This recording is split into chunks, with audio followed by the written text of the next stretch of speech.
Everybody, thank you so much for joining me today. Today I'm going to show you how to make a bracelet with fairy ribbon. I love ribbon bracelets. I feel like they add a nice blend of additional color as well as texture, and they just beautiful consistency of fabric.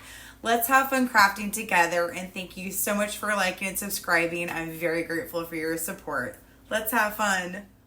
I wanted to do a quick video on how to work with fairy ribbon. So fairy ribbon is a fabric ribbon that has been sewn on the edges so it doesn't fray, and it has a really nice ribbed consistency. You can wash it however you want to let it air dry. You don't want to put it in a dryer, it will probably shrink.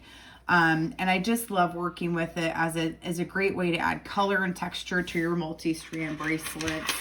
And I made this bracelet with a mixture of check glass and a really nice pretty clasp here. And I wanted to build the bracelet colors with the glass around the fairy ribbon. So this inspired the color scheme on the bracelet itself.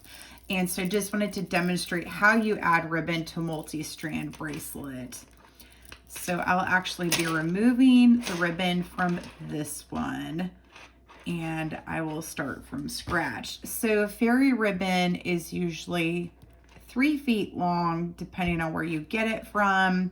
You can get quite a few bracelets out of one strand. And they're typically pre-washed, so that way the color doesn't bleed out or anything as you're wearing them. It won't come on your skin or anything like that if you're sweating, for example.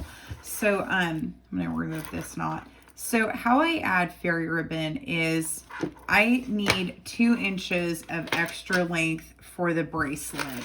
So if you have, again, a 7.5-inch bracelet, you will need extra because you will need ribbon space to tie onto the bracelet. So you'll need probably a good 2 inches at least to do this on each side. So when I finish the multi-strand bracelet, I have it attached to a 10mm jump ring. You want to have a slightly larger jump ring to support the width of the ribbon. The ribbon is about 1 inch wide, and I take one end of the ribbon and I'm going to tie it onto my jump ring. And you want your ribbon knot and the ribbon to go with the flow of the direction of the bracelets. So I want my knot to go this direction with the length of the bracelet. If you don't knot it the right way, it's going to want to go the opposite direction. So for this one, I'm going to bring my ribbon down this way and through the middle here and pull my knot. Now, you can trim this off if you want, but you want your tail of ribbon to be pointing the same direction as the clasp, and you want your knot to have the ribbon flowing down this way with the direction of the beads. That way they line up next to each other in a pattern, and it doesn't want to fight going off this way. So you want to make sure your knot faces down the same direction as the beads. And you want to flip your bracelet around, and again, we're going to go through the jump ring, and I'm going to do the same thing. So I'm going to have my ribbon come through the other large jump ring, and I'm going to bring this through. You want to make sure it's the same length as your beads so it's not pulled tight. You don't want it to be too long so it doesn't kind of buckle outwards away from your beadwork. You want it to just lay nice and flat next to your beadwork. And again, you do want to make sure that your knot's kind of pulled up tight with what the base of the beadwork is. That way it's tight enough, but it's also going to be the same length as the beads. And you want to bring the top part down like so, and knot around and down this way. That way your knot at the top is also going the lengthwise of the bracelet and will match this side of your ribbon as well. And you just kind of want to move your knot up and your ribbon and make sure it's tight enough before you pull your knot down.